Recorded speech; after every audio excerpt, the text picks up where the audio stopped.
My Wake Up Show. Yeah.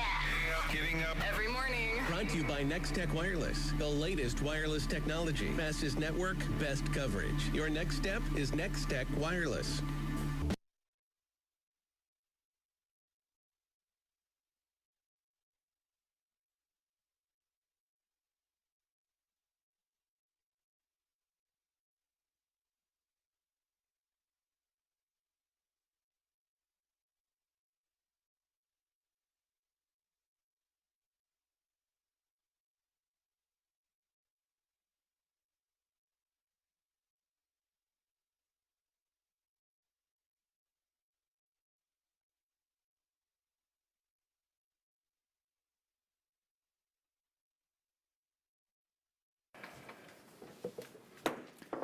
Good morning. It's 9 a.m. and I'll call to order the May 18th meeting of the Saline County Board of Commissioners. Will the clerk please call the roll?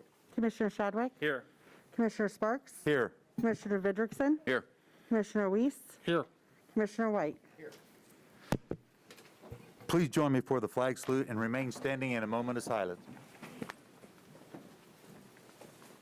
I pledge allegiance to the flag of the United States of America and to the republic for which it stands, one nation, under God, indivisible, with liberty and justice for all.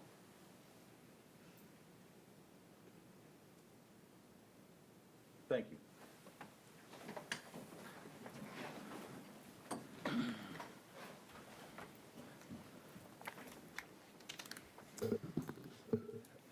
If everyone can make sure that all microphones and other electronic devices are muted when you are not speaking so that remote observers can hear the proceedings clearly, I would appreciate it.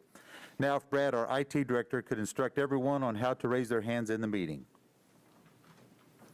Mr. Chairman, no one has joined the Zoom meeting at this time. Okay, thank you, Brad.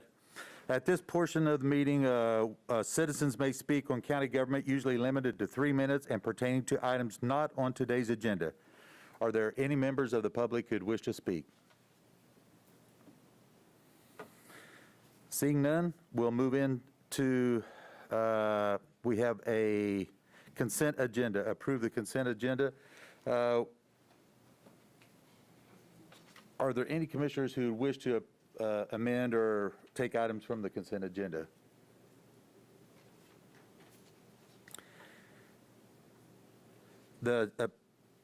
We'll move to approve the prior minutes as presented, approval of tax roll adjustment, approval of accounts payable, and approval of public forum agenda as required.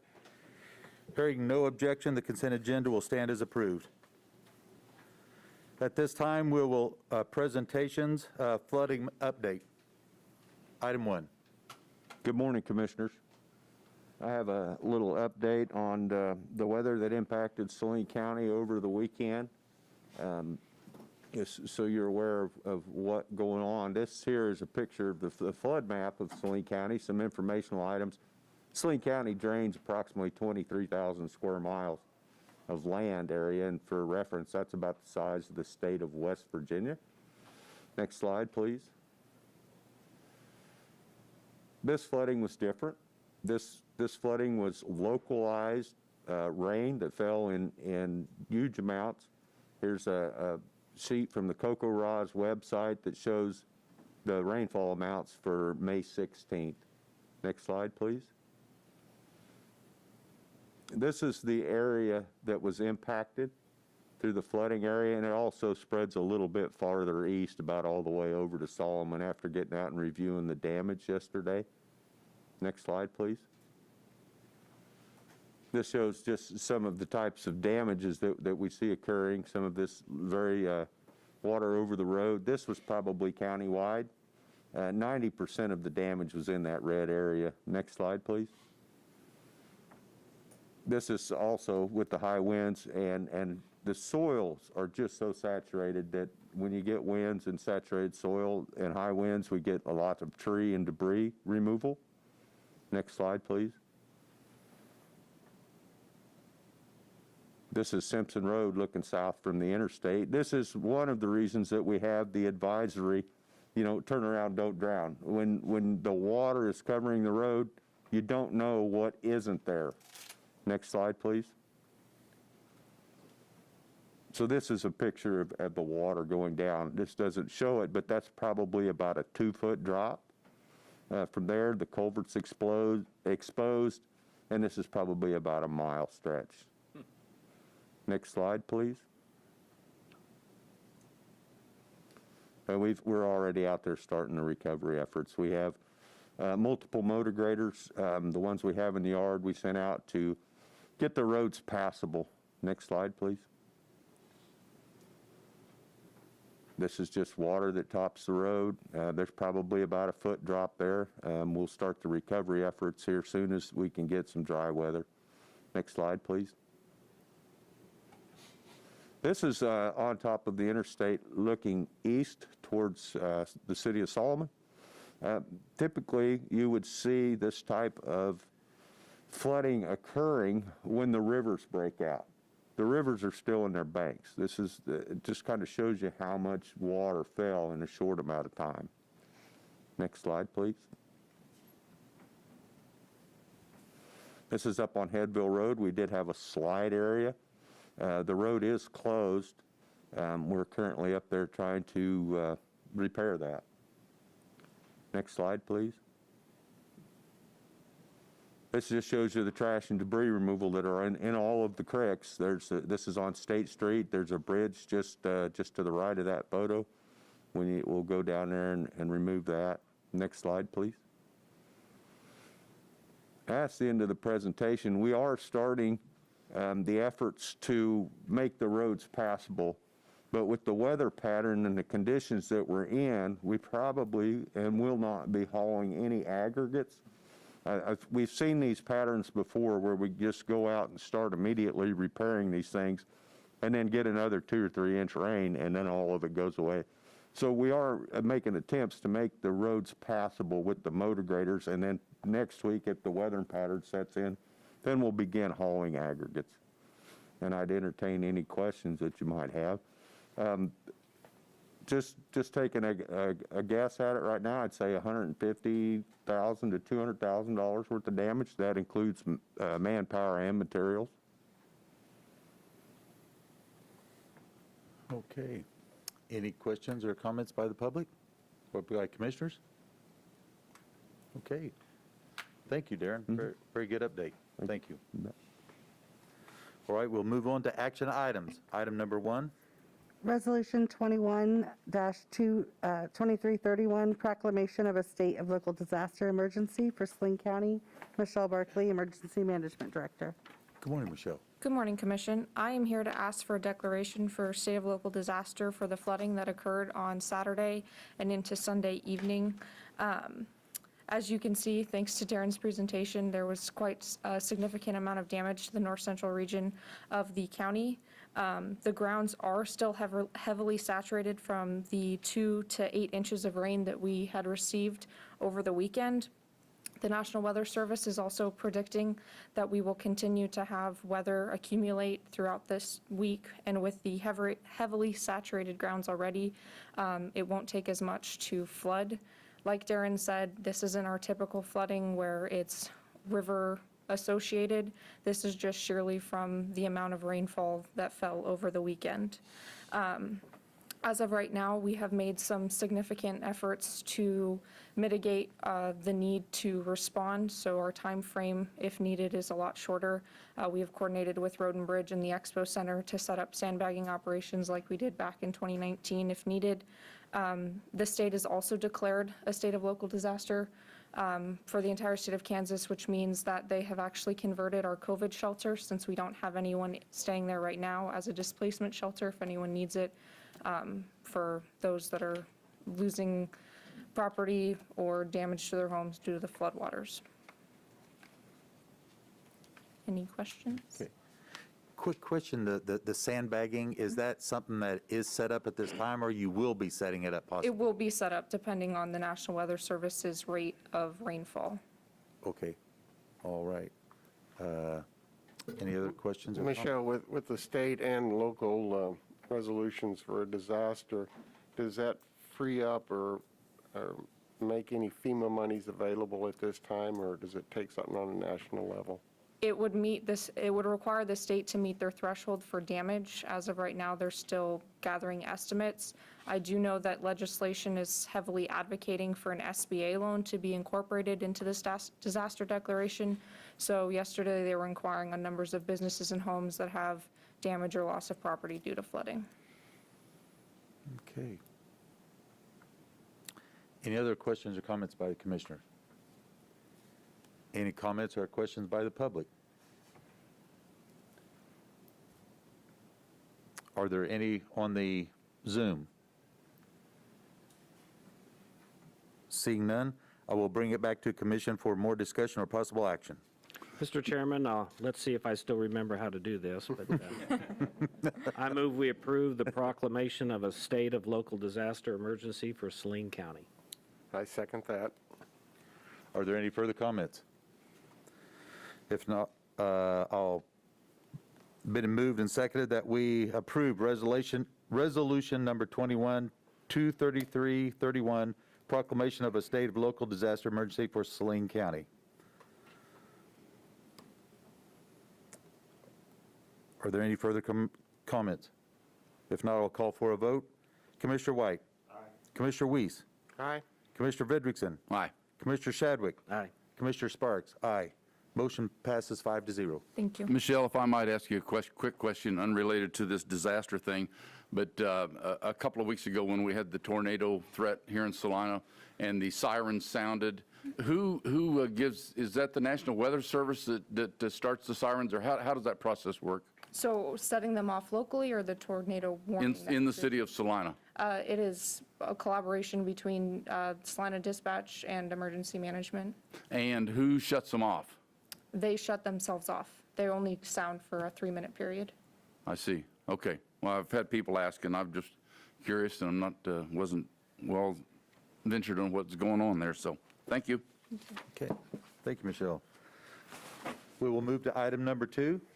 RFA 164-21 and Resolution 21-2320, appointment of the county appraiser, Phillip Smith Haynes, county administrator. Good morning, Phillip. Good morning, Mr. Chair, members of the commission. So county appraisers are a unique position in that they are appointed statutorily for a 4-year term by resolution. That 4-year term ends in and begins in the odd-numbered years, and this is one such year. So we need to take action to have us a county appraiser prior to July 1 of this year. It is my recommendation, after speaking with our existing county appraiser, that we reappoint Mr. Sean Robertson for another 4-year term, and I'd be happy to answer any questions about that. Okay. Any questions at all? Any comments? I just want to say that it's like, I commend you for reappointing and bringing Mr. Robertson back in front of us, because I feel that he has done a fabulous job on keeping the values at a point where they're consistently right along with what the values have been in the sales and everything else. So I want to thank you for applying for another 4 years. Are there any other comments?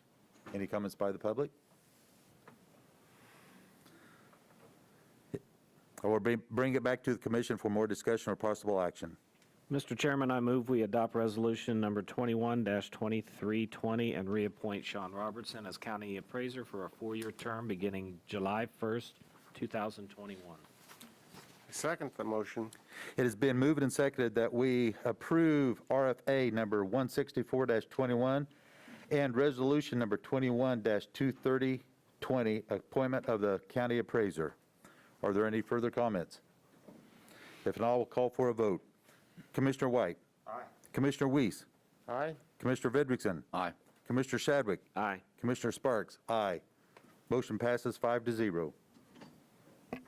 Congratulations, Sean. Yes. Congratulations, Sean. Item number 3. RFA 165-21, inmate housing contract with Dickinson County Sheriff, Roger Solden, Sheriff. Good morning, Mr. Solden. Good morning. Well, I'm going to make this short. Thank you. Because I had a conversation with the Dickinson County Sheriff this morning, and their project is behind the timeline that they expected. I'd met with him last month, and he thought he was going to be ready to go ahead, and he's not, and they're having trouble finding staff, so he doesn't feel comfortable proceeding at this time, so I guess it's more just to let you know that it's coming at some point. It'd be a great thing for us because it's a much shorter trip than going to Washington County and Cloud, but at this time, I just ask you to take no action on this morning. Okay. Roger, I have a question for you in regards to Dickinson County, because they haven't been a part of this program forever. What is the capabilities or the level of jail cells that they are going to have available versus what they had before? When I talked to them last, they were running right around 20 inmates. They're going to have 80 beds.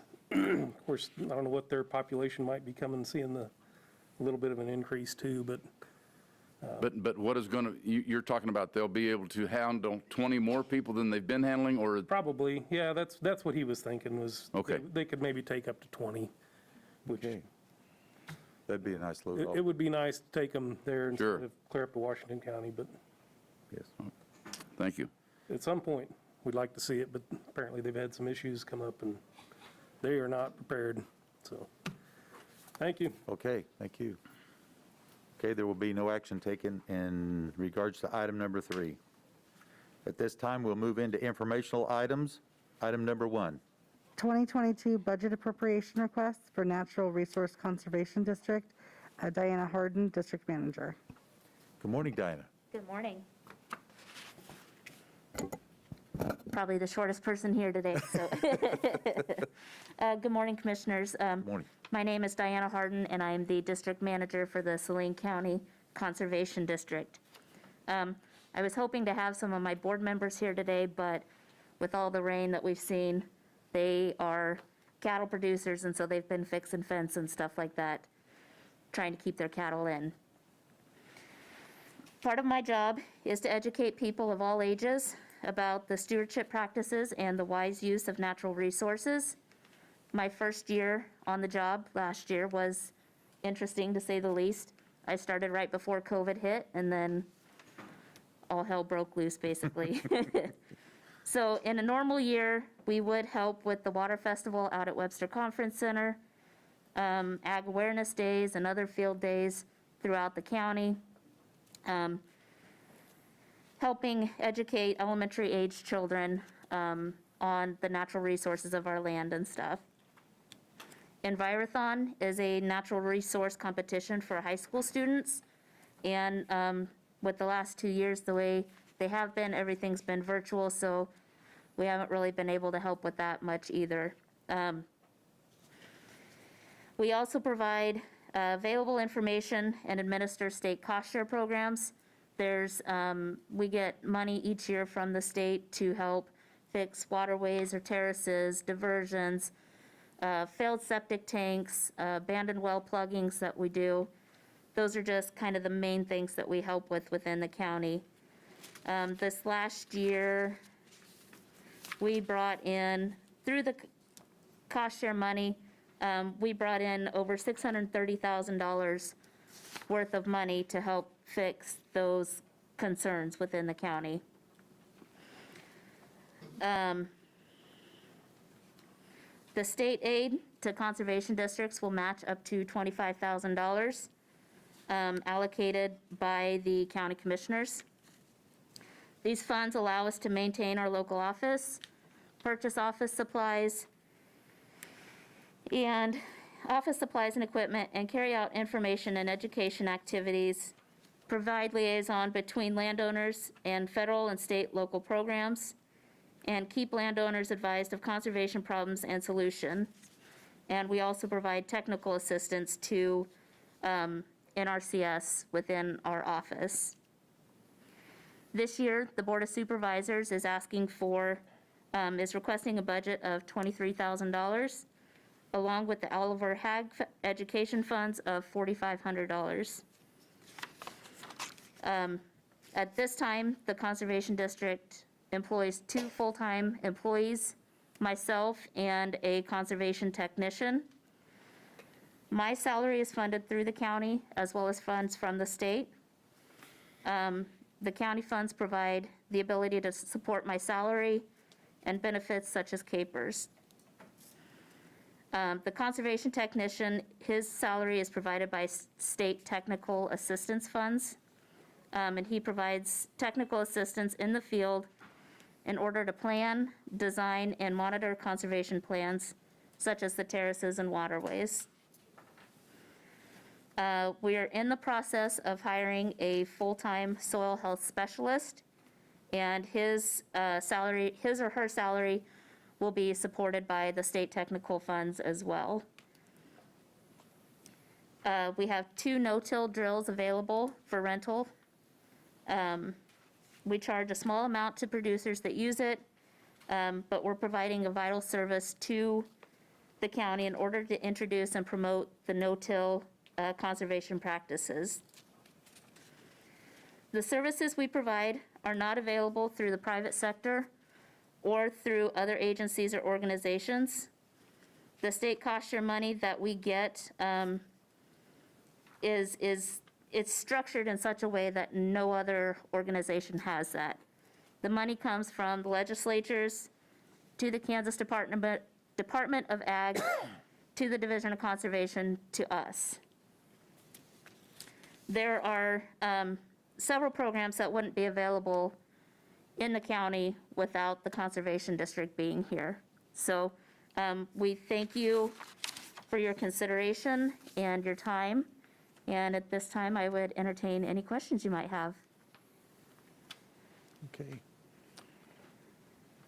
Any questions? Well, I have a question, and maybe the county administrator might need to answer this one. On the county funding part, the general fund and then the other funds, are the other funds, would that be the Oliver Haig fund that comes out of?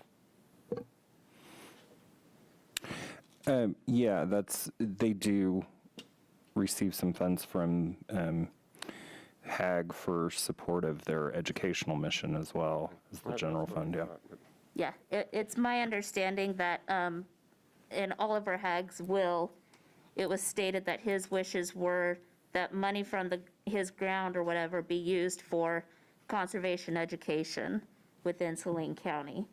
And so that's what that's part of what we request every year. So. Okay. And I had a quick question. Yeah. Dana. Is that I went to a meeting on Sunday night, I think it was, and about the NHA, the National Heritage Association, and I don't know if you're familiar with it at all, but anyway, after reading a lot about what you guys do, and I'm thinking of what they're proposing and going out and taking land, I didn't know if you guys are in supportive of that. I myself do not know much about NHA, so I don't honestly feel comfortable answering that question. I apologize. Okay, no problem. I just wanted to ask that. Yeah, Okay. yeah, Thank you. yeah, All thank right. you. And we'll look at this coming down the road. All right, Okay. thank you. You bet. Okay, item number 2. And just a quick deal here. I just want to say that in respect for everybody that we have a lot going on this morning, if we could kind of, I don't want people to get up here and read everything that there is posted because we've already read it. If you hit your highlights and try and keep it under 10 minutes or so, that way we could get through everybody's time frame. Okay, thank you. I just wanted to mention that. 2022 budget appropriation request for Salina Chamber of Commerce, Eric Brown, Executive Director. And Mr. Eric, that's why I wanted to say this before Yes, you thank got you. up here. Okay. Chairman Sparks, Thank you. Commissioners, I didn't know if that was a direct pot shot or that was, no, thank you again. Eric Brown, I'm the President and CEO of the Salina Area Chamber of Commerce. In front of you today, requesting $35,000 for our budget, specifically $5,000 to our Military Affairs Council and $30,000 to support our economic development efforts as part of the Saline County Economic Development Team. To give you a little bit of an update right now, we are at 10 employees, including myself. And there has been a lot of change in the last year. You guys have been living it. The county has all of a sudden taken on a little bit of a different role than what we have historically seen. And I thank you for also partnering with us in the CARES Act funding. We were able to, through those funds, we're able to put grants out to 163 different businesses when they needed it the most in 2020. So thank you for that. Couple of the highlights here for you all. You do obviously have the letter and the list of things that we are engaged with on the economic development side in Saline County. Imagine Salina is one to highlight. It's our talent attraction, talent retention effort. And that's important because we are back at 3.5% unemployment as of March. That is pre-pandemic, we were at 3.3%. So we are almost back to that full unemployment number previous to the pandemic. Some other highlights there: 91.5% of our workforce both live and work in Saline County.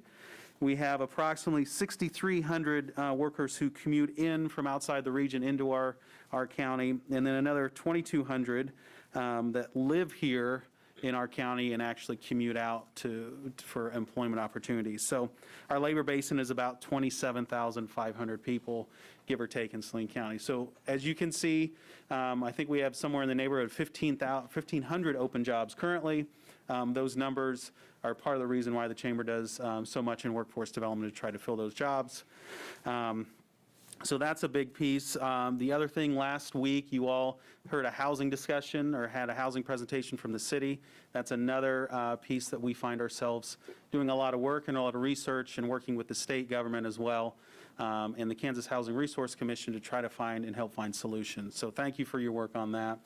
And then the other piece that's really affecting employment as well is childcare, and that is another piece that we are working diligently with Child Care Way of Kansas, which is the state level, and also the Kansas Department of Commerce and other state entities as we try to solve that problem as well to the best of our ability. We're also doing, continue to do our Project Open, which is our basic education, business education, and also we have revolving loan fund. So we continue to put loans out and help small businesses and startups and even businesses that may be looking at the second phase of their operations. So those are just a few of the highlights that we continue to do, and we found ourselves in the last year, much like you all, looking at SBA and trying to understand all of those programs and trying to do our best, and we are not quite out of the SBA woodwork yet. But those are just a few of those pieces that how we support businesses here at the local level. So with that, I'll stand for questions. Any questions by commissioners? I think I have more of a comment. I wanted to thank you, Eric, and the Chamber for assisting the county with the CARES Act and doing all the heavy lifting there. You took quite a bit off our plate and managed it very well, so thank you so much. We appreciate it. Thank you for the opportunity.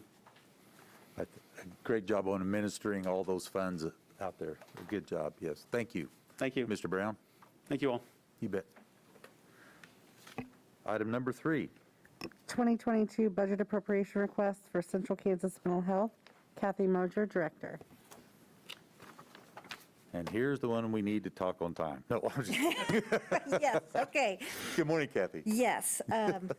You have 3 things. You have an annual report, which I'm required to provide to you, our budget outlook, and our newest partnership with the jail, the jail report. So I'm just going to hit a few highlights of both. So I'm going to start with the annual report. And as you're looking through that, I'm just going to let you know a little bit about our year. I have never known a year that when working in the field of mental health was so important. The pandemic created a bigger mental health crisis than the world's ever seen, and we are still just starting that. That hasn't even crested yet.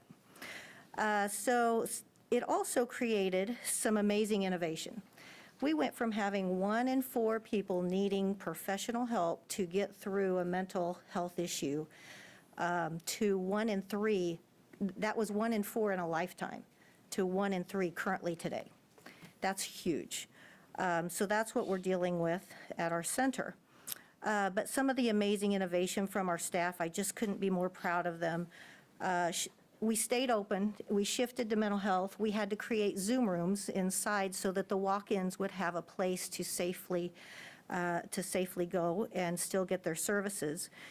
We had nurses who set up a tent on the curb for folks who had COVID who needed their injections in order to stay out of the hospital and the jail, and of course stay stable.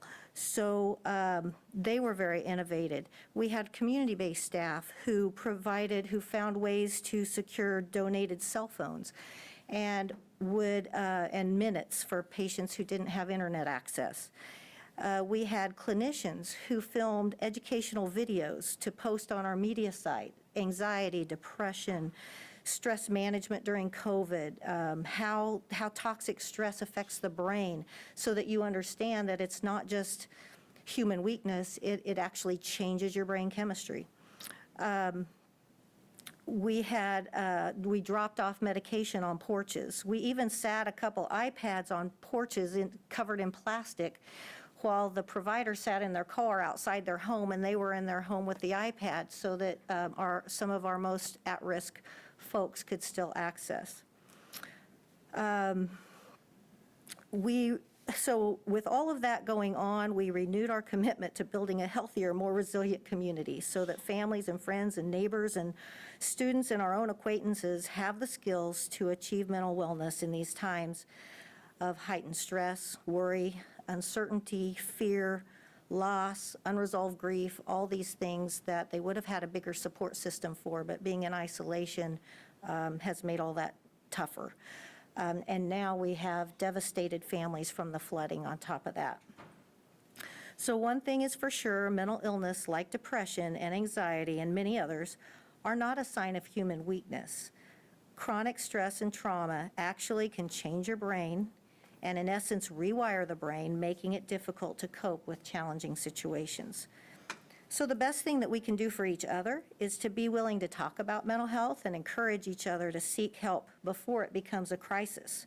Because just like a physical illness, addressing a mental health issue early can result in quicker recovery and less medical bills.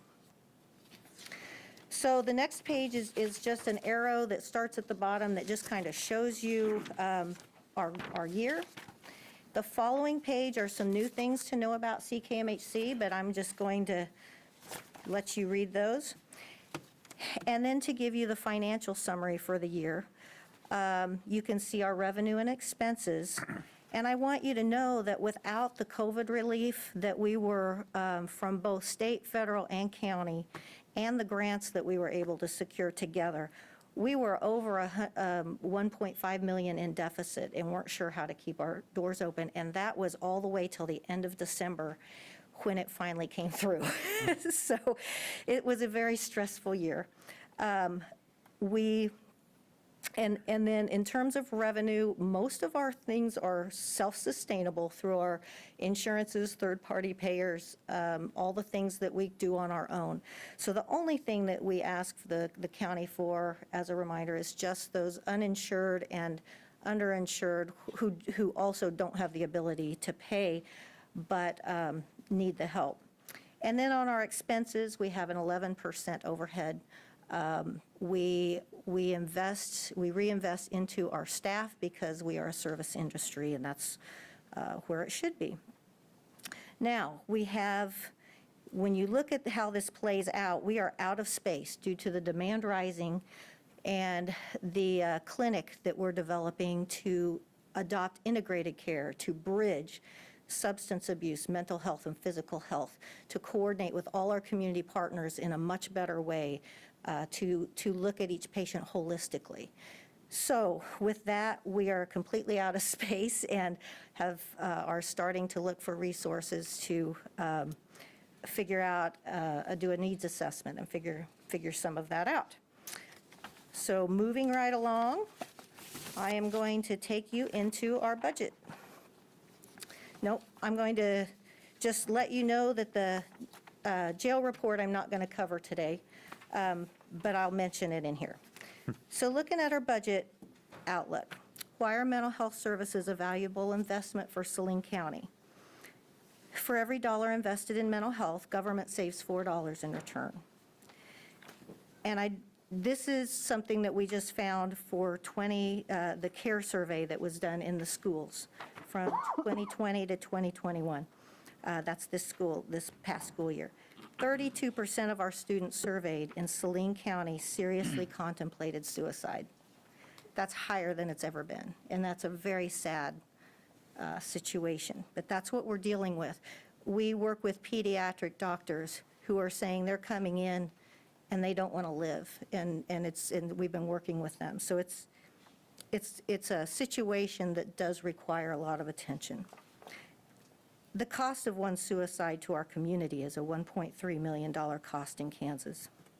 So what have we been doing for Saline County?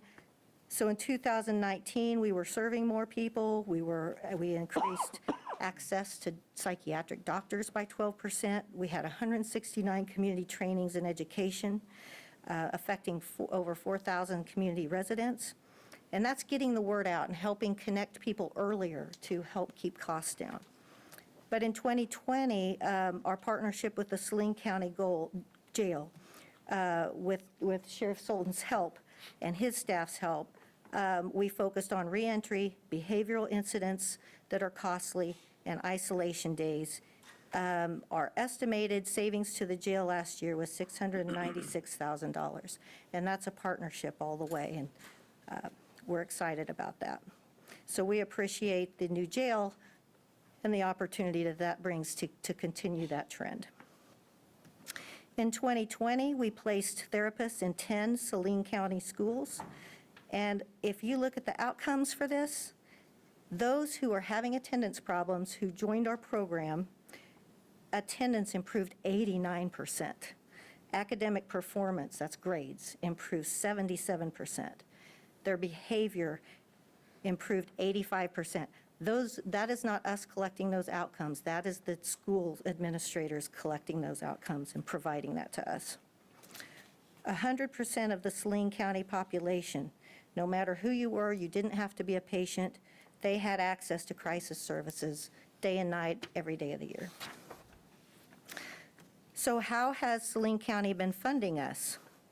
If you look at the chart, you'll see that in 2019 and 2020, there was no increase.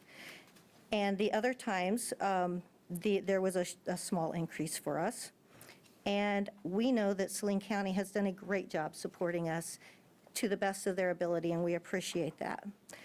What is important to call out is that we use a per capita outlook to look at how that compares to what other counties are providing their safety net mental health system. And the average is $12.58 per capita across the state for each county. So you can kind of see where that compares. And so just as a reminder that CKMHC consistently gets excellent outcomes, which defrays cost in other budget areas, such as law enforcement and jail and emergency response, suicidal and preventable death. And our concern is that our bottom line is still affected by COVID-19 this year, and we have received no relief funding. So our concern is to be able to meet those needs of all the citizens who are knocking at our door right now. And they're just now starting to get mobile. So like I said, that's not even, we haven't even hit the crest yet of that. So Saline County's at the rate of $5.41 per capita. So if you look at the next chart, you'll see that if you go to the darkest gray column, the average Kansas County funding at the $12 level, if Saline County was providing that, that's what that would look like. The lighter gray area shows what our board talked about, and they are very conservative. They always want to ask the county for the least amount that they can because they know you have other priorities. And I will say that we feel strongly that we need to be conservative, and it's our responsibility to sustain as much as humanly possible while not turning anyone away from services regardless of their ability to pay. So what they came up with this year was that to provide the needed current level of services, the minimum will be a 7% increase that we needed to be asking for. And so that would be at $5.79 for our county. So in addition, and then if you look at the non-grade column, that's just where your current funding is now. So it's not a big leap. So again, we're trying to be very conservative and do our part. In addition to asking for this 7%, we do ask for consideration that if there's more rescue relief or relief that comes down, to keep us in mind, any one-time relief funding would be very helpful to us right now. And with that, we thank Saline County Commissioners for recognizing the vital role that we play in the overall health of the community, and understanding that investing in mental health is also defraying costs in other Saline County budget areas. So we appreciate any support you can give us, and I'm open for questions. Okay. Sitting on that board, it amazes me the numbers of lives that you deal with and success stories that we always received every once in a while at our board meetings. And Kathy, the good news is my pen, and for Carol, my fellow board member, my pen's still working, so thank you. Yes, and I neglected to say that Carol's here as well on our board. So, and Mike's, they are such good advocates for Saline County, let me tell you. And I have a quick question here, where you talk about placing therapists in 10 Saline schools. Are those, you actually have a single person in each one of those schools all day long? In most of them, yes. There are a few where they're not full-time. The need hasn't arisen to that level yet, so they'll be there maybe 2 days a week or 3 days a week. Like Southeast Saline, I don't think is full-time. Okay. But yeah, it's growing to that because as kids came back, we are getting swamped with youth referrals right now. So we are now planning for next year on what the need is. Does the Saline, the USD, do they fund any of this at all? So we have a partnership with the schools that they provide our offices and our equipment for at no cost, and the space.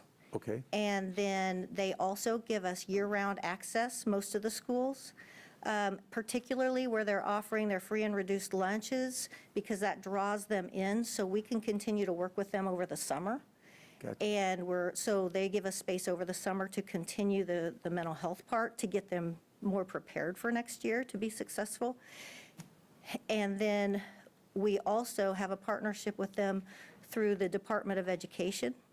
And what that does is the Department of Education provides them with a social worker liaison, who is the liaison between our agency and the school. And so it's a great partnership, and that's funded through the state for a portion of their liaison and a portion of our uninsured. And to do this, have you had to hire this many more therapists to go to these schools? Yes. So that has been absorbed by all this also?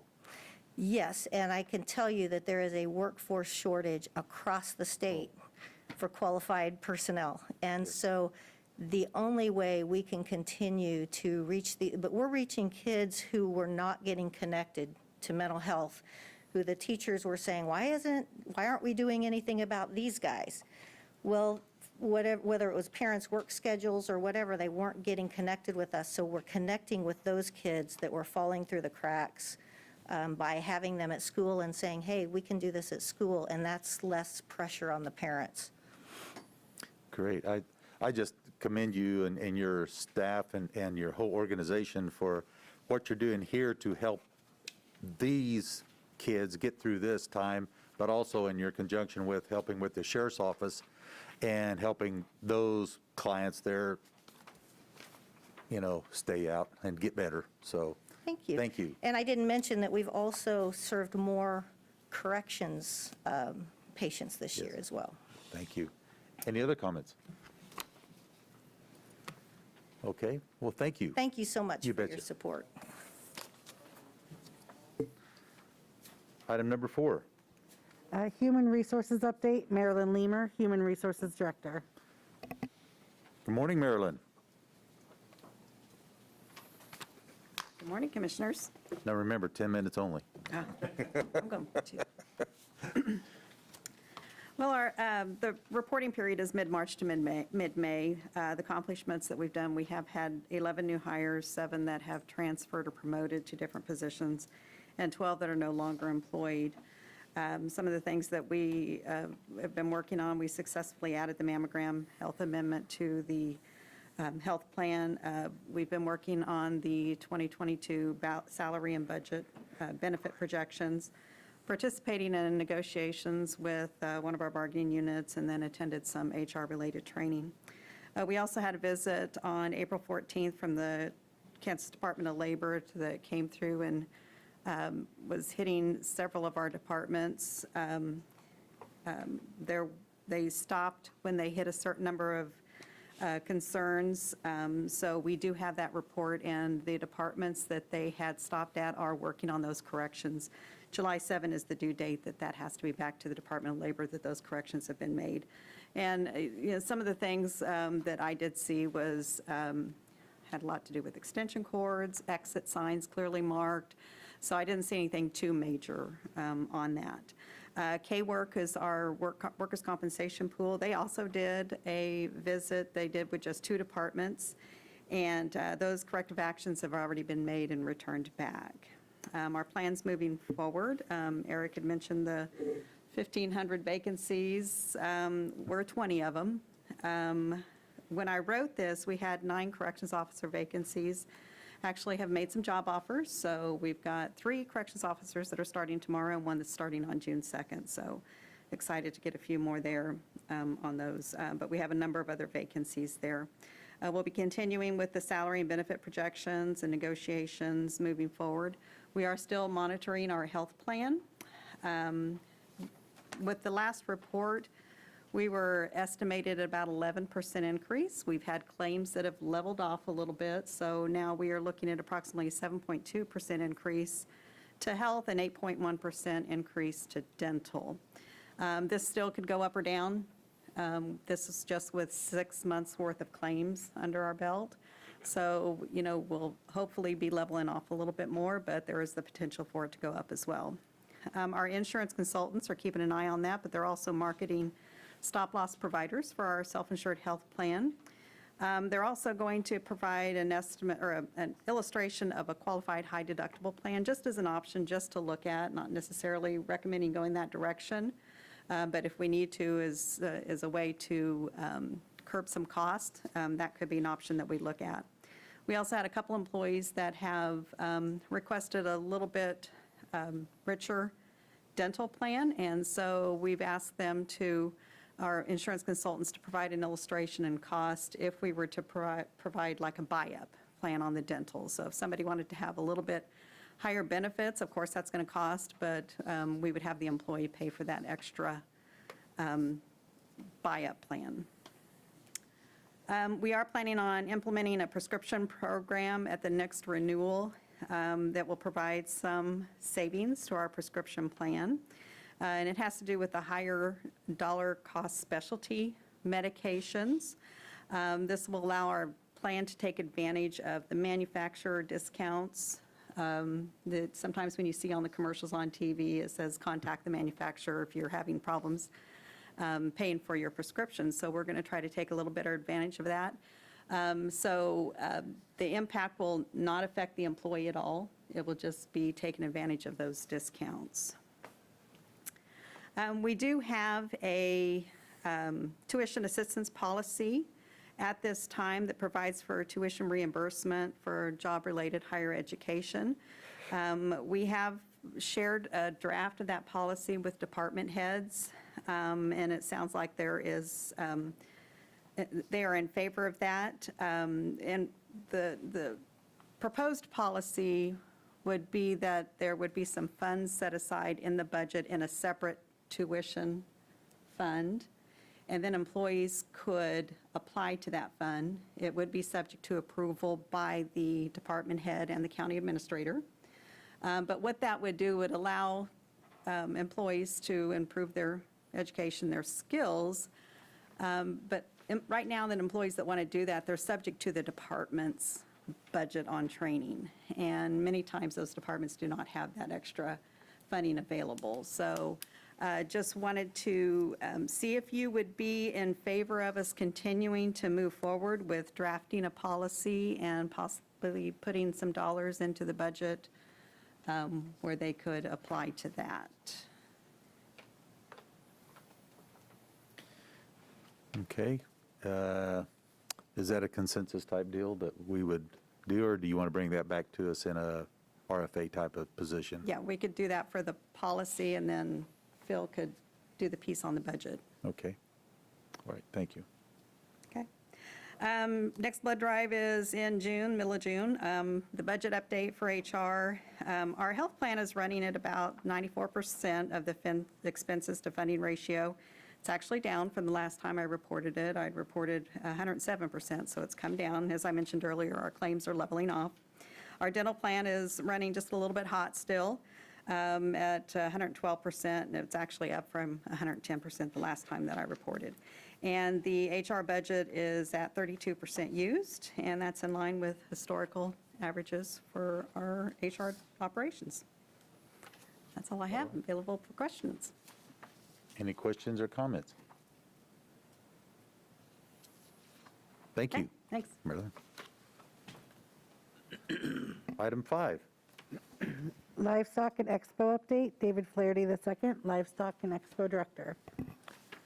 Good morning, Mr. Flaherty. Good morning, Commissioners. Today I'm just giving an update of the department of what we've been doing and everything since March, April, and May. Accomplishments on the Expo Center side. Our last update, we've done 72 events, 9 of them had canceled. Purchased 8 cameras. We're looking at capturing some of the remodels of the stuff going on over there to do a timeline on our web page and the Facebook. We did install, our staff installed LED light bulbs in the 4-H building over there to make it a little bit brighter and then to help cut costs on the electric side of it. The director, I spoke at a chamber meeting. I let them know about new contracts and some of our bookings for the future events that we're getting in and trying to bring in. On the weed department side, we had a weed supervisor that resigned, so we did get one hired. We've had 3,902 acres signed up for spring aerial applications. 125 acres of right-of-ways have already been sprayed for bindweed. And then on the farm side, we awarded the 2 Oliver Hagg scholarships for that. Our plans going forward on the Expo Center side is we're going to look into the lighting in Kenwood Hall, see if we need to put new light system in, or if we can just put light bulbs in to kind of brighten that up and help cut the cost back on the electric side on that. Remodel projects are hoping to be started, and we're going to continue working with Hutton and the project manager to get some of that stuff going. And then we're going to continue working on getting in more shows for 2021 and 2022 and so on. On the weed department side, we're going to start inspecting for musk thistle. We're going to continue to spray right-of-ways if the weather lets up. And I need to get a weed applicator hired. We have extended the position out to a person, so we are waiting on their response back. The farm, we're going to continue to work with the leaseholders if they're having any issues on that side. As far as budget update, the Expo, our deposits for rentals were $23,182.50, and the budget of use so far is 31%. On the weed side, the chemical sales are $22,836.81. On On the 12th of May, when I did the budget used, we were at 13.29%. It has gone up a little bit. I think the other day I was at 24.9, which we had some chemical bills that came in and got paid. The weed special equipment fund, there's $48,090.31 in there. And the farm account, we have $187,968.57. And open for questions if we have any. David, on the budget side of things, and we've had 9 canceled events and various ones that, are smaller attended and so forth. What about on the expense side? Do our expenses, have they been staying the same, even though we've still got the same amount of employees and that type of thing? Has our expenses gone down a little bit as far as projections go?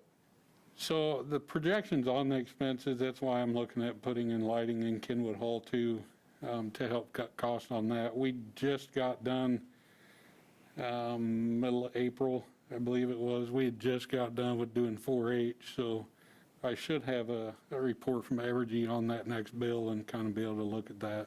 Okay, I'd be interested in seeing that, to see where our expenses go versus on the budget side versus the income, because obviously the income is down and going to continue that way for a little bit anyways. Correct. So. And we are actually starting to work, and we're getting more and more events booking back up again too. So. David, one question on the farm account. You show 187,000 and some change. How does that compare to prior years? Is the farm account sustaining, or is it growing? Is it declining? Can you give me some history? On that side, I haven't really looked a lot. I'll jump in on that one, Commissioner. It is growing very slowly. If you look at the ending balance for 20 compared to the ending balance for 19, it's up maybe 4,000 or 5,000. We're kind of keeping it steady, slight growth. Thank you.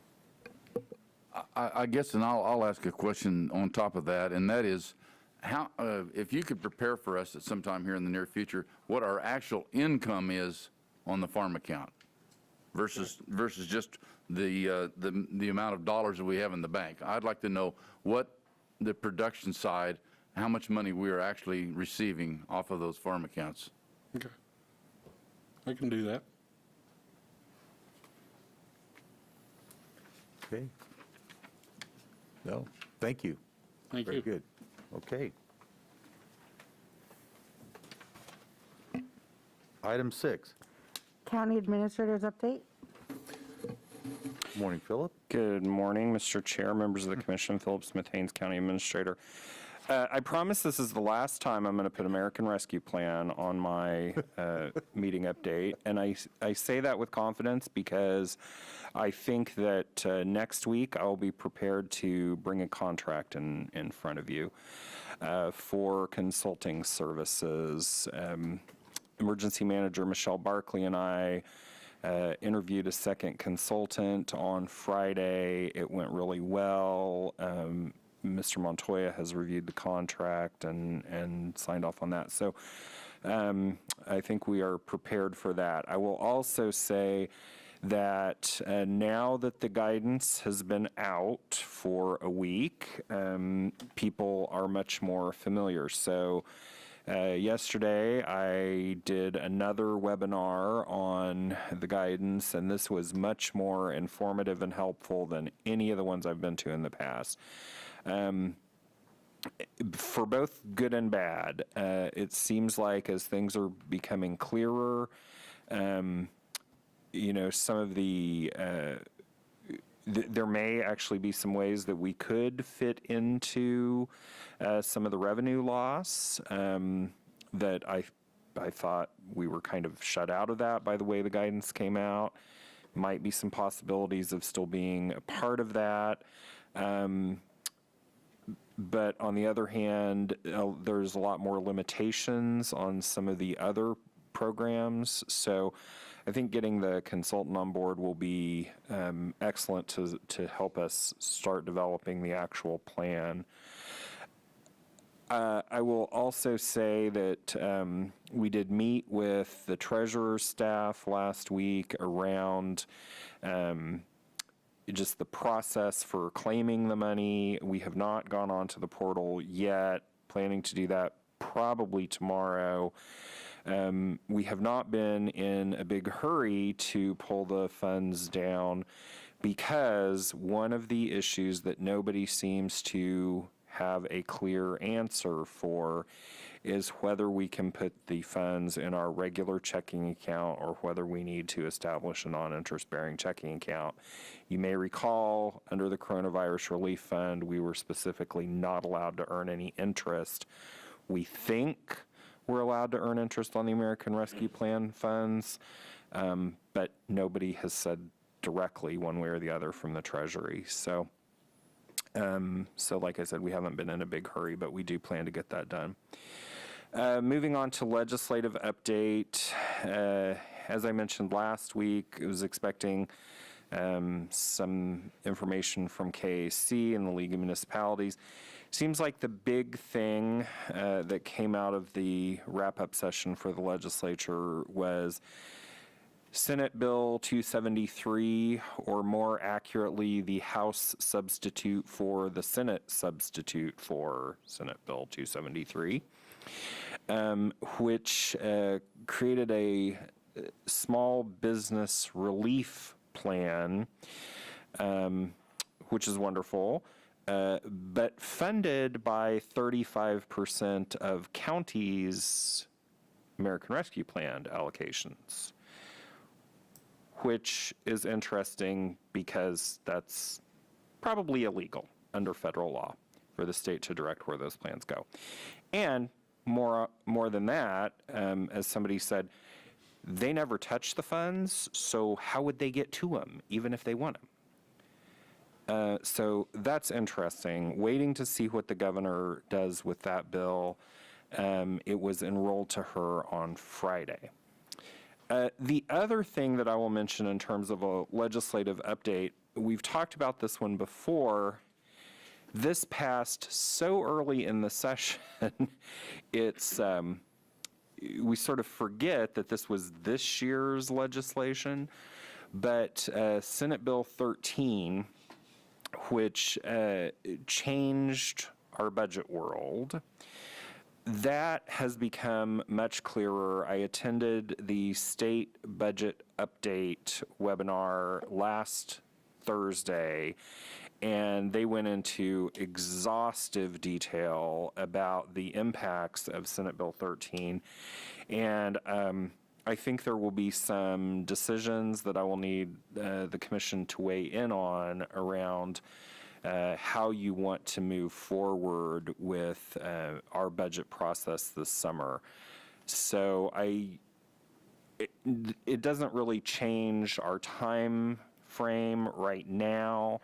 I still plan to bring you first look at proposals on June 1, and we'll meet with departments on June 3rd. But I'll just give you a heads up that because of the Senate Bill 13, I will be asking some questions around how you want to proceed with certain things. So that is what I have for this week, and I'd be happy to answer questions. Okay, any questions or comments? I have none. On comments? Are we on comments? I'll move into item 7 now. Okay, I'm sorry. Yep. This isn't directed towards anybody, but in light of the city commission's vote last night, how are we going to proceed with meetings and masks and seating? Have we put any thought into that? Does anybody have an opinion? I, for one, would like to see the Zoom meetings be suspended. We have no one attending today. It takes a lot of our staff time away, and I don't know if we need to keep Zoom around now, but I'd like to hear from others. Well, and that was one of my questions this morning, talking to Mr. Allen note back there is that, how do we proceed? I mean, by dropping that, are we still going to be able to be on YouTube, but will we still be able to be where it's even televised? So that was one of my questions of how do we move forward? Because I am, with Mr. Shadwick, is that, yeah, let's. And Mr. Chair, I know Yes. our administrators got some new information as of this morning, and maybe you could share some thoughts or ideas Okay. in regards to like courts and all throughout the building. Well, there's no new information on courts because the courts aren't affected by a city ordinance. They are affected by Supreme Court rules. So when Mr. Heitschmidt was here and spoke last week or the week before, he reiterated that masks are still a thing on the third floor, regardless of what the city does. So the city's ordinance is technically effective when published, so that's likely to occur either tomorrow or Thursday, well in advance of next Tuesday's meeting.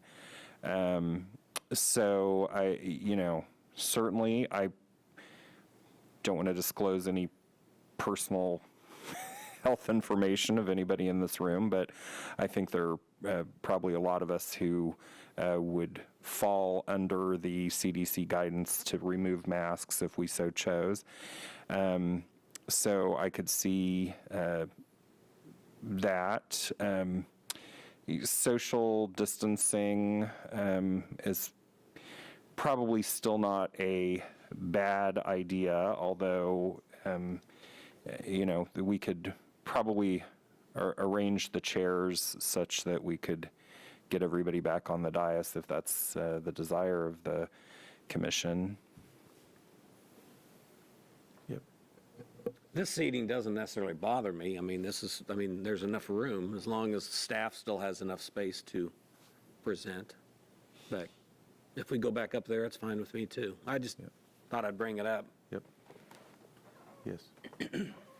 I prefer the social distancing issue part of it as much as anything, and as someone who has received both vaccinations, I'm comfortable with it. I want to be comfortable for everyone else, but the social distancing over time seems to be the major one of the major things that is important, and the setup that we've got right now seems to be okay with me. I mean, we've got room to do it, and Yes. hang in there.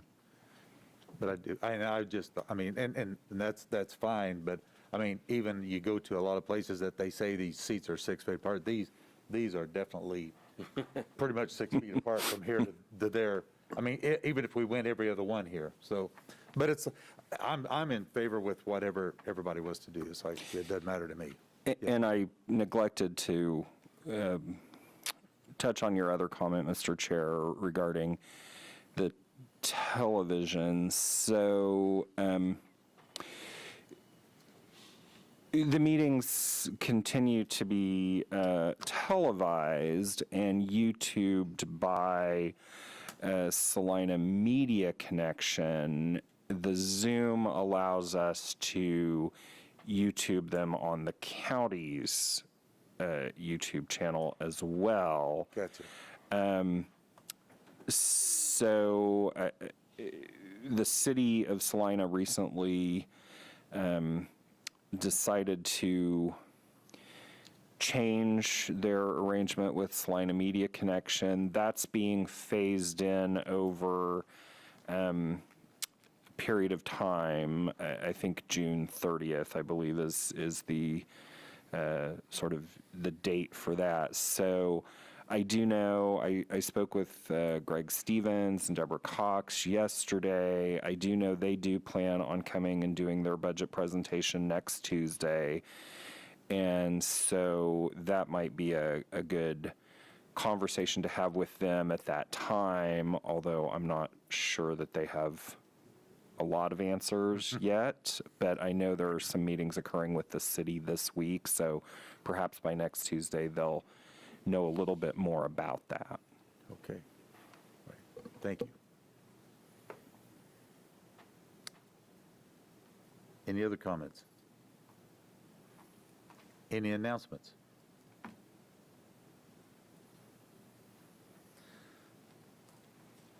As an announcement, I would like to just visit and say that I went to a meeting out at the west of town here Sunday night on the resolution or about the National Heritage Area. And it was, you know, I had been Googling it, finding out more about it and everything else, and I was just shocked at what it is, who it is, and what it is all about. I'm glad I went out to that. It was eye-opening and a lot of information. Once I got into reading, that's the reason why I asked the lady from, Diana from the Soil Conservation here. A lot of things that they do and provide in this deal is exactly what they was talking about, why counties would even want to sign up and go for this when it's already being done by areas and stuff that are out there, and why would any county want to jump in and start providing another tax base or to get even involved with this? And it was very enlightening. So I just wanted to bring that up and say, we need to look at that pretty heavy coming down the road. But anyway, that's just my thought. So any other announcements?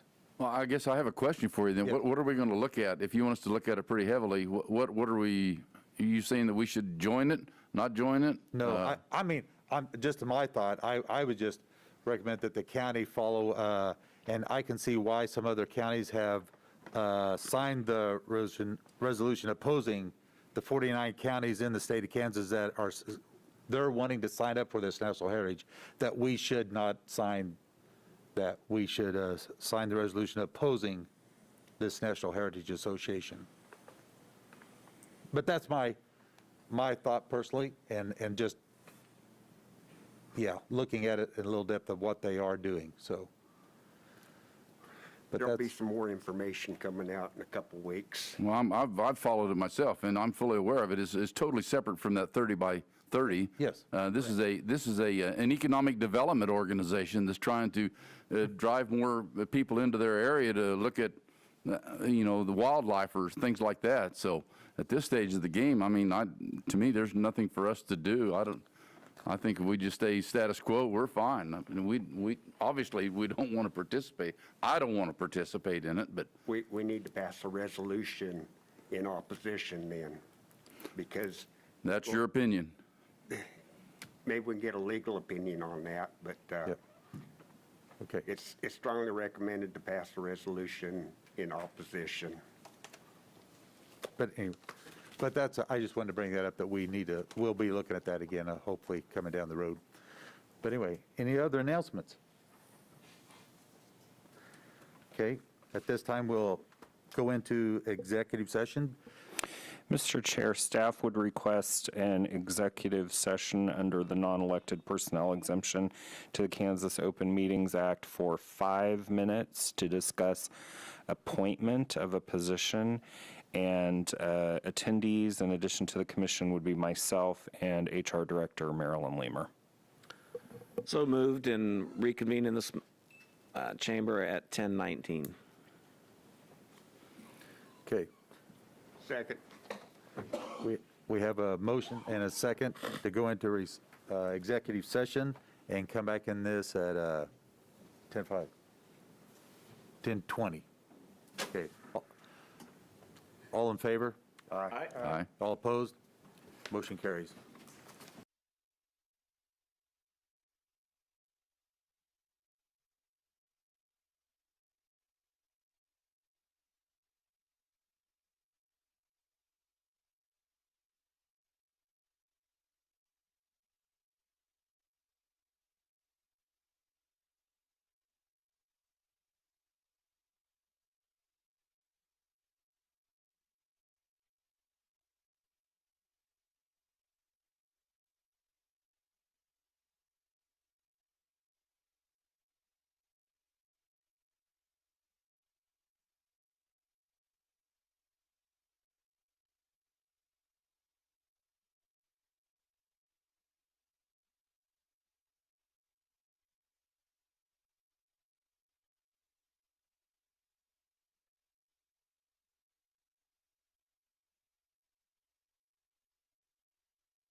Okay, we are back into regular session, and following this executive session, we will ask for a motion.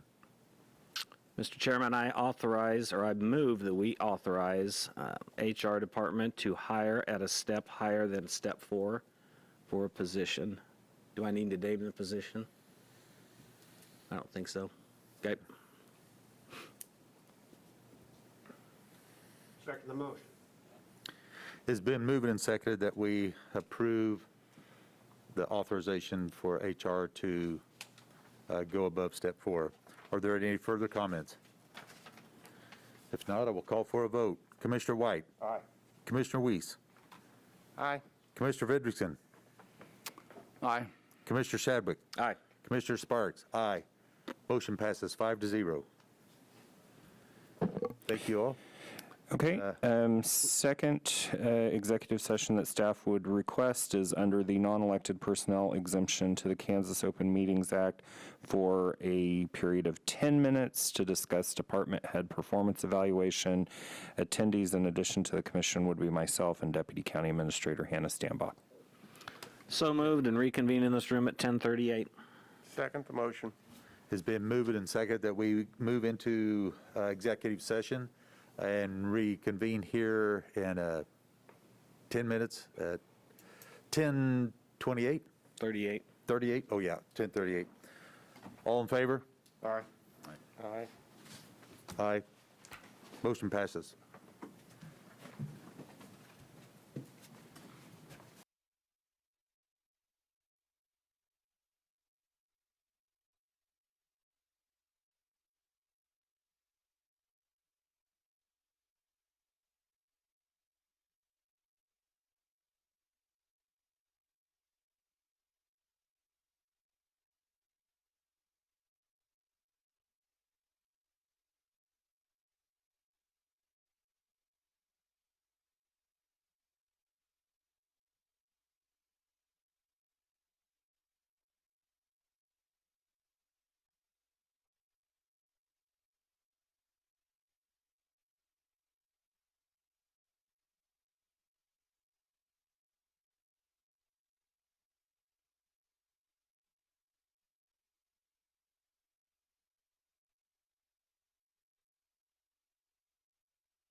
We are back in regular session, and no action will be on this session. Any other comments or announcements?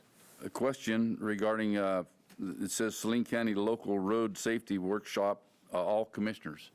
Yes. All commissioners were invited That was my to, yeah. And my understanding is that more than 2 of you will be in attendance, so it will be a public meeting. Okay. All right, no further business? We are adjourned. Thank you.